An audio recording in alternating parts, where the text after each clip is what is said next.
benar atau salah itu tidak akan pernah menguntungkan Anies Baswedan. Kalau cerita ini benar, kalau Bahar benar-benar ditembak dan kemudian dia benar-benar luka gitu ya, dan kemudian orang yang menembak adalah orang yang benci dengan Habib Bahar gitu ya. Kalau cerita ini benar, itu juga akan merugikan Anies gitu. Karena Bahar dan Anies ini ya satu jenis, satu kubu, satu kelompok gitu. Sehingga orang yang tidak suka dengan Anies akan mencari alasan kenapa kemudian terjadi penembakan, akan menemukan kebencian-kebencian yang selama ini itu sudah dilakukan sama Anies Baswedan atau Habib Bahar bin Smith. Itu akan ketemu tuh alasan-alasannya, dan orang akan memaklumi atau mendukung malah kejadian ini, jangan-jangan gitu ya. Jadi kalau misalkan cerita ini benar, itu juga akan merugikan Anies gitu. Kalau penembakannya benar. Kalau penembakannya salah, kalau ceritanya ini cuma settingan atau bohong-bohongan atau prank dan sebagainya gitu ya, itu ya justru juga akan merugikan Anies. Ya karena dianggap satu kubu gitu. Satu kubu tukang hoax gitu ya, satu kubu tukang ngeprank gitu ya. Jadi benar atau salah kejadiannya itu sama-sama tidak akan menguntungkan Anies Baswedan. Karena kalau benar, orang akan mencari alasan dan membenarkan kenapa.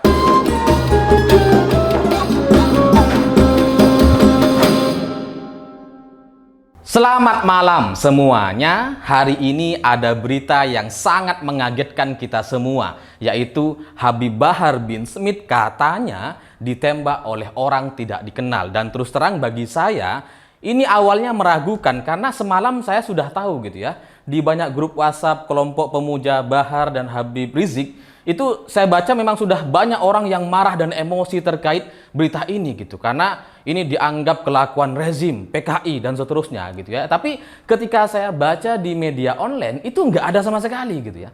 Bahkan di media-media yang bukan mainstream itu nggak ada beritanya. Sehingga ini awalnya meragukan sampai akhirnya hari ini siang tadi sekitar jam 10 jam 11 itu beritanya mulai muncul di beberapa media baru kemudian disambut oleh media-media mainstream gitu ya.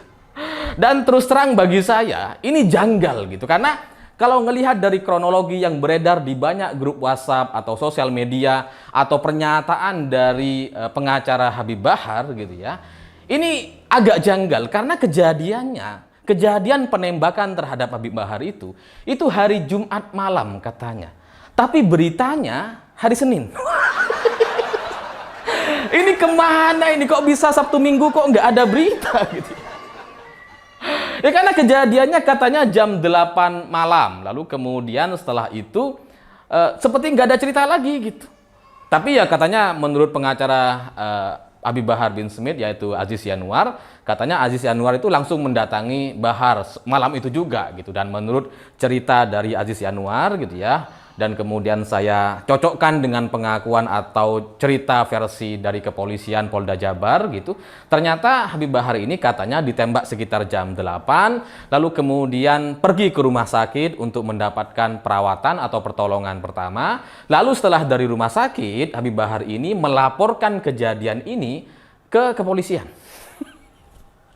Ada ya orang habis ditembak gitu ya, ditembak terus kemudian pergi ke rumah sakit sendiri, diberikan perawatan, lalu kemudian lapor ke polsek atau ke kepolisian. Ada ya. Ya karena dalam banyak cerita, dalam banyak peristiwa yang biasa kita lihat di dunia nyata biasanya gitu ya, kalau ada orang kena tembak, ya minimal harus istirahat dulu di rumah sakit gitu. Kalaupun memang kejadian ini harus dilaporkan, kan banyak yang bisa melaporkan. Kenapa harus Bahar sendiri? Kan bisa pengacaranya, keluarganya, telepon lah. Saya baru ditembak orang nih. Biasanya kan gitu. Logikanya kan seperti itu. Jadi aneh kalau ngelihat dari cerita-cerita yang disampaikan di media hari ini oleh pihak pengacaranya Habib Bahar bin Smith dan dari Polda Jabar gitu. Karena dari jam yang disampaikan di hari yang sama, ditembaknya jam 8, kemudian laporan masuk jam 9.45, itu kan artinya jaraknya sangat sempit gitu. Seolah-olah perawatannya tuh cepat sekali. Jadi ini janggal. Lalu di luar itu gitu ya, ketika Habib Bahar melaporkan sendiri ke kepolisian, itu kan menunjukkan kalau kondisinya stabil, kondisinya tuh kayak nggak apa-apa gitu. Dan jadi ini juga menjadi kejanggalan yang lain. Lalu di luar itu terkait peristiwa ini katanya tidak ada saksi menurut pihak kepolisian dan pihak Habib Bahar bin Smith karena lokasinya itu sepi katanya. Kalau kita lihat dari pengakuan-pengakuan atau rekaman emak-emak yang ngerumpi di grup WhatsApp itu kan viral videonya atau suaranya gitu ya terkait pembahasan ini. Karena di satu sisi katanya yang mengaku sebagai umi itu katanya uminya Habib Bahar gitu ya, yang kemudian bercerita bahwa anaknya ini datang ke jalan itu untuk ngetes mobilnya katanya. Jadi sengaja nyari jalan yang agak sepi supaya tidak mengganggu santriwati di pesantrennya. Jadi ya pergi ke tempat yang agak sepi sehingga emang nggak ada saksi. Cuma ini menjadi kejanggalan yang lain gitu, karena di jalan-jalan yang ada di Indonesia, di daerah mana yang jalannya sesepi itu? Di jalan-jalan pendesaan yang minim orang lalu lalang tengah malam gitu ya, selalu ada yang lewat itu, selalu gitu. Minimal ya durasi jarak 10 menit itu pasti ada yang lewat lah, entah motor atau mobil. Jadi ini di daerah mana di Bogor yang sesepi itu dan sampai nggak ada saksi sama sekali, itu daerah mana? Jadi ini janggal sekali bagi saya gitu ya. Lalu kemudian Aziz Yanuar dalam pengakuannya juga mengatakan udah menemui Habib Bahar itu pada hari Jumat malam setelah tragedi penembakan, setelah kejadian jam 12 malam. Jadi Aziz Yanuar itu bertamu ke rumah Habib Bahar jam 12 malam dan kemudian Habib Bahar menceritakan kronologi atau peristiwanya. Jadi ini juga janggal gitu ya. Jam 12 malam orang nggak kena tembak pun kita udah tidur. Ini orang kena tembak jam 12 malam bercerita ke kuasa hukumnya. Kenapa nggak nunggu besok gitu? Jadi ini juga janggal gitu ya dari pengakuan ini. Dan lebih dari itu ya soal pemberitaan gitu. Karena kejadiannya hari Jumat, ramenya hari Senin. Ini Sabtu Minggu kemana? Dan ini tidak biasa gitu. Tidak seperti Habib Bahar. Habib Bahar itu yang kita tahu adalah orang yang sangat reaktif. Orang yang selalu merespon secara cepat gitu ya. Responsif gitu. Ya sama lah seperti kejadian pegawai Afsek yang dipecat oleh Angkasa Pura gitu ya. Itu kan Habib Bahar langsung tampil tuh. Langsung merespon secara cepat gitu. Nggak tunggu sehari 2 hari, apalagi ini sampai 3 hari nggak ada gitu.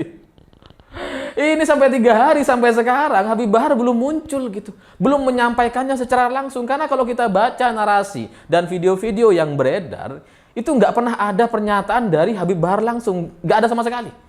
Padahal kalau kita ngelihat biasanya kebiasaan Habib Bahar, biasanya reaktif dan dia tampil sendiri gitu ya. Ya gimana ceritanya orang yang kena tembak terus kemudian bisa melaporkan kejadian itu ke kepolisian, tapi sampai sekarang nggak ada videonya, nggak ada pernyataannya. Padahal Habib Bahar ngerokok di rumah sakit, itu ada videonya. Masa iya kena tembak kemudian dia memposisikan diri seperti orang yang terzolim, itu nggak ada videonya sih? Masa nggak ada sih? Nah sekarang yang memberikan pernyataan-pernyataan ya dari pihak pengacara, ya dari orang-orang yang kita nggak kenal gitu ya, bukan Habib Bahar langsung. Nah ini janggal juga gitu ya, karena kita agak trauma dengan ceritanya Ratna Sarumpait dulu gitu ya. Karena ya sama gitu, Ratna Sarumpait itu kan nggak pernah menyatakan dirinya bonyok gitu, nggak pernah menyatakan dirinya itu dipukuli, dia diem aja gitu ya. Yang cerita tuh orang-orang lain. Nah sama seperti ini gitu. Ada kasus yang mirip-mirip, meskipun katanya Habib Bahar ini sudah melaporkan ke kepolisian, tapi dari pihak kepolisian juga masih belum bisa dipastikan apakah ini adalah penembakan atau bukan. Apakah luka yang ada di perut Habib Bahar itu luka tembak atau bukan, karena visumnya masih belum keluar katanya. Jadi dari pernyataan pengacara Aziz Yanuar, dari banyak media yang saya baca hari ini, ada puluhan berita terkait berita penembakan Habib Bahar ini. Saya melihat ada sesuatu yang sangat janggal sekali dari pernyataan pengacara Habib Bahar gitu. Karena Aziz Yanuar tuh bilang bahwa ini kan gak ada saksi, terus kemudian penembakannya katanya dari jarak yang jauh katanya. Terus kemudian setelah itu Habib Bahar itu nggak kena tembak sebenarnya katanya. Jadi pelurunya cuma nyerempet. Pernyataan ini sudah berbeda dengan cerita yang sebelumnya yang sudah viral di mana-mana di sosial media kelompok-kelompok mereka di grup-grup WhatsApp pemuja Habib-Habib ini gitu ya. Itu beda. Karena kalau kita lihat video atau voice note dari umi-umi atau emak-emak yang ngerumpi itu kan katanya ada foto baju Habib Bahar itu bolong 2 peluru. Terus kemudian surbannya itu berceceran darah di mana-mana. Kan jadi nggak sesuai. Masa iya cuma kena serempet tapi berceceran di mana-mana sampai lubangnya 2, itu gimana caranya 2 itu? Masa nggak sengaja cus aja, masa gitu? Udah kayak film-film. Jadi ini agak janggal sekali gitu, dan jadinya nggak sesuai dengan pemberitaan atau pernyataan-pernyataan dari mama yang ngerumpi itu dengan pengacaranya Habib Bahar gitu, nggak sinkron gitu. Pengacaranya bilang cuma kena serempet, tapi kalau yang cerita emak-emak ini kan, wah di mobilnya tuh banyak darah gitu ya, surbannya itu berdarah. Itu kalau saya dengar pertama kali semalam gitu ya, kalau saya melihat dari banyak grup-grup WhatsApp kelompok mereka mendengar surban Habib Bahar itu berdarah-darah gitu ya. Mereka mikirnya Habib Bahar itu kena kepala gitu. Cuma kan logika saya bilang kalau orang kena tembak di kepala, senyerempet apapun udah pasti mati gitu. Gak mungkin tiba-tiba datang ke kepolisian ngelapor saya kena tembak, gak bisa. Gak akan bisa gitu.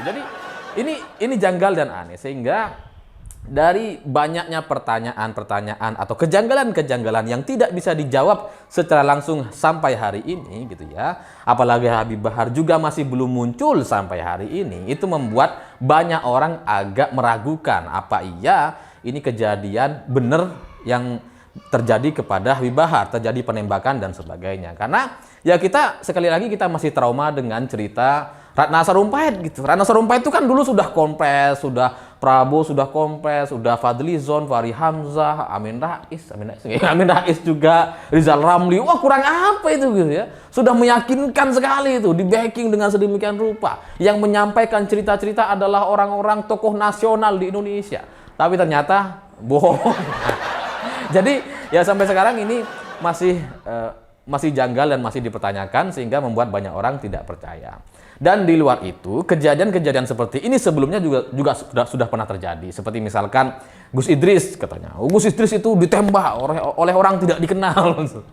Ternyata cuma konten gitu ya. Terus kemudian Habib Rizik, Habib Rizik itu rumahnya ditembak oleh sniper. Terus kemudian Habib Rizik ini pergi melarikan diri ke Arab Saudi. Lalu kemudian ada juga cerita Habib Rizik umroh ke Arab Saudi itu diundang oleh Raja Salman. Ternyata nggak ada semua itu, bohong semua gitu ya. Jadi ya dengan cerita-cerita yang sebelumnya sudah pernah terjadi dan itu terbukti bohong, makanya kemudian membuat orang-orang hari ini tidak langsung percaya dengan kejadian ini. Apalagi kalau kemudian yang menyalah-nyalahkan kelompok-kelompok mereka ini gitu ya. Karena bahasanya itu terlalu mudah ditebak. Wah, ini pasti salah rezim ini salah PKI. Ya karena di tengah jelang pemilu 2024 yang kita prediksi ini akan cukup damai dan tidak menimbulkan pergolakan atau bergejolak gitu ya. Saya melihat ini agak janggal kenapa kemudian terjadi cerita yang seperti ini. Karena gini, di pemilu tahun 2024 saya meyakini bahwa itu akan terlaksana dengan damai gitu. Karena suara Anies itu nggak signifikan. Suara Anies itu nggak seberapa gitu. Surveinya itu nggak naik-naik. Anies sudah keliling ke banyak daerah, banyak provinsi gitu ya. Nggak naik-naik itu surveinya. Ini kan satu jaminan bahwa di Pilpres 2024 Anies akan kalah pasti di putaran pertama. Kalau 3 pasang gitu ya. Dan bahkan banyak orang juga mencurigai bahwa nampaknya Anies juga nggak akan maju di Pilpres gitu. Kalau ngelihat dari survei yang begitu jauh jaraknya antara Anies dengan Prabowo atau Ganjar Pranowo gitu. Karena kalau sudah tahu jaraknya jauh ngapain dicapreskan. Jadi kita tuh melihat bahwa Pilpres 2024 akan hanya diikuti oleh all Jokowismen gitu. Jadi nggak ada nama Anies. Ada tapi akan kalah di putaran pertama lah. Jadi aneh kalau kemudian di tengah jelang pemilu yang damai ini tiba-tiba ada sesuatu, ada kejadian yang nggak damai. Ya karena dengan kejadian ini, kalau ini benar terjadi, kalau benar terjadi penembakan, itu bagi saya merugikan kelompok Prabowo dan Ganjar Pranowo, merugikan Pak Jokowi, merugikan rezim ini. Kenapa? Ya karena ini bisa dimainkan oleh kelompok Anies dan kelompok orang-orang yang selama ini menjadi oposisi dari pemerintah gitu. Dan itu nggak ada gunanya bagi pemerintah gitu kan, nggak ada gunanya bagi rezim atau pemerintah atau Ganjar dan Pak Prabowo, nggak ada gitu.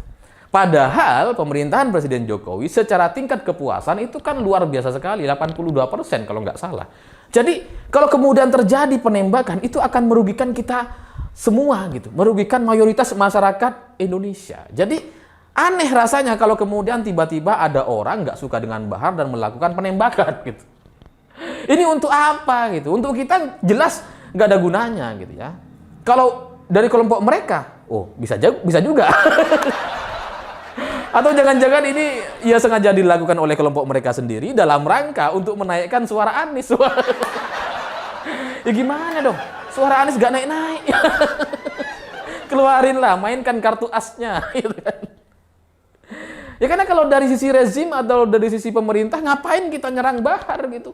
Bahar nggak diserang pun dia nggak jadi apa-apa kok gitu. Dan kalaupun memang ada orang benci kepada Bahar, nggak suka kepada Bahar, rasanya akan cukup sampai di pernyataan gitu, tidak sampai kepada tindakan seperti ini. Karena tindakan-tindakan seperti ini tuh kan harus ada alasannya gitu ya. Semua tindakan kriminal itu pasti ada alasan yang sangat jelas gitu. Tidak mungkin cuma alasan nggak suka dengan pernyataan-pernyataan atau sikap-sikap Bahar, nggak bisa. Pasti ini sangat personal dan ada alasan yang jelas gitu. Nah, hari ini Bahar itu nggak punya alasan itu. Bahar itu nggak punya momentumnya. Bahar itu nggak dibicarakan. Dia nggak melakukan apa-apa. Tapi kemudian tiba-tiba terjadi penembakan. Aneh bagi saya gitu. Kalau waktu itu Bahar itu mengkritik Pak Jokowi, mengkritik KM50 dan sebagainya gitu ya. Dia begitu vokal, luar biasa waktu itu, misalkan menghina presiden, tiba-tiba terjadi penembakan, itu logis. Tapi hari ini kan nggak ada, momentumnya nggak ada gitu. Lalu kemudian ngapain orang nembak Bahar? Alasannya untuk apa gitu ya? Kalau bukan untuk menaikkan suara Anies. Supaya bisa menjadi pihak-pihak yang terzolimi.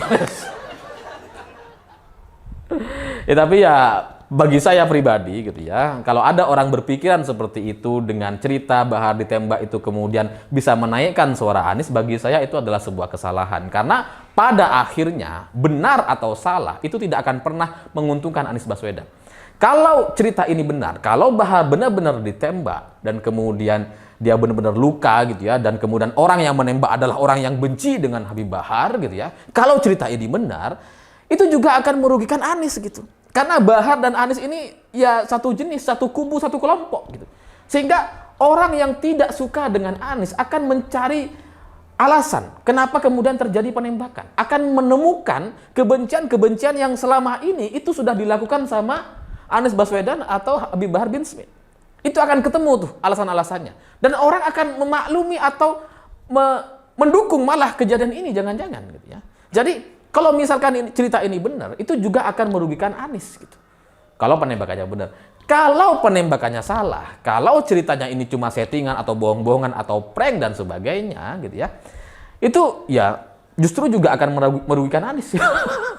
Ya karena dianggap satu kubu gitu. Satu kubu tukang hoax gitu ya, satu kubu tukang ngeprank gitu ya. Jadi benar atau salah kejadiannya itu sama-sama tidak akan menguntungkan Anies Baswedan. Karena kalau benar orang akan mencari alasan dan membenarkan kenapa hal ini sampai terjadi gitu ya, dan akan mengingat kesalahan-kesalahan Anies dan Habib Bahar gitu. Akan diingat tuh. Wah, kamu pernah ini, kamu pernah ini. Akan diingat terus. Jadi bagi saya gitu ya, cerita ini pada akhirnya tetap harus diakhiri gitu ya. Entah gimana caranya, entah gimana ceritanya gitu.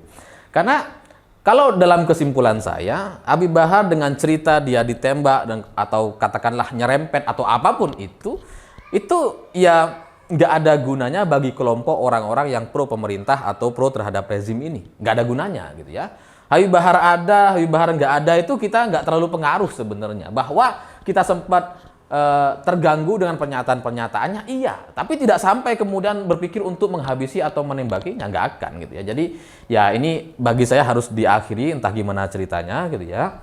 Dan kalau cerita ini benar, kalau memang terjadi penembakan, ya semoga orang yang menembak itu segera ditangkap dan kita bisa mendapatkan motif atau alasannya karena apa gitu. Karena agak janggal dan menarik gitu ya. Kalau memang ini benar, kok bisa ada orang yang sebenci itu kepada Bahar, untuk apa gitu ya? Sampai kemudian melakukan penembakan. Itu kan kita bisa belajar dari kejadian ini, kenapa sampai kemudian ada orang yang melakukan penembakan. Karena Habib ini kan, bagaimanapun kan Habib Bahar itu kan katanya Habib, keturunan Nabi, kok sampai dibenci sebegitunya oleh sesama manusia atau sesama umat Islam gitu ya, atau sesama masyarakat Indonesia. Itu kan jadi nggak masuk akal gitu ya. Kalau keturunan Nabi kan mestinya ya dilindungi lah dari kejadian-kejadian yang seperti ini gitu. Sehingga ya kita harus cari tahu. Tapi pada kesimpulannya bagi saya gitu ya, entah Habib Bahar ini beneran ditembak atau hanya settingan atau ini hanya prank atau bohong-bohongan belaka, pada intinya itu akan sama-sama merugikan Anies Baswedan. Karena yang ditembak Bahar, tapi yang turun atau yang mati, itu surveinya Anies. Gimana pendapat saya?